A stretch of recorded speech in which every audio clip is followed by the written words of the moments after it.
આજ રોજ તરેડ ગામે જિલ્લા પંચાયતની ગ્રાન્ટમાંથી 28 બાકડા લોકોની સુવિધા માટે બેસવા માટે આવેલા, જે તરેડ ગ્રામ પંચાયતે સંકલન કરી અને નક્કી કર્યું કે આપણે તરેડ ગામના આ જે તે વિસ્તારમાં જ્યાં જ્યાં જરૂરિયાત છે, જે લોકેશન મૂકવા યોગ્ય છે ત્યાં મૂકવા જોઈએ.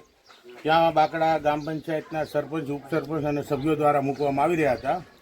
ત્યારે આંબાવાડી વિસ્તારમાં ચોકમાં 2 બાકડા મૂકવામાં આવ્યા, ફિટ કરવામાં આવ્યા. ત્યારબાદ કોન્ટ્રાક્ટરને તરેડ ગામના જૂની પંચાયતમાંથી અને તરેડ ગામના કોઈ રાજકીય આગેવાને, જેને આંબાવાડી સાથે ખબર નહીં શું વેર છે, શું ભેદભાવ છે, અને આંબાવાડી વિસ્તારનું કહેવાનું એવું છે કે વર્ષોથી અહીંયા આંબાવાડી વિસ્તારનો કોઈ વિકાસ થતો નથી, કોઈ કામ આવતા નથી. અને આ પંચાયત આવ્યા બાદ આ થોડા ઘણા કામ આવે છે તો એનો પણ વિરોધ કરવામાં આવે છે જૂની પંચાયત દ્વારા. અને અહીંયા 2 બાકડા ઉતાર્યા હતા, ફિટ કરી દેવામાં આવ્યા. ત્યારબાદ જે બાકડા જે કોન્ટ્રાક્ટર દ્વારા આવ્યા, મોકલવામાં આવ્યા, એ કોન્ટ્રાક્ટરને ફોન કરી એને ધમકાવી અને આ બાકડા ફરી પાછા ખોલાવી અને ભરાવી દેવામાં આવ્યા. તો આ ખરેખર ગેરયોગ્ય છે.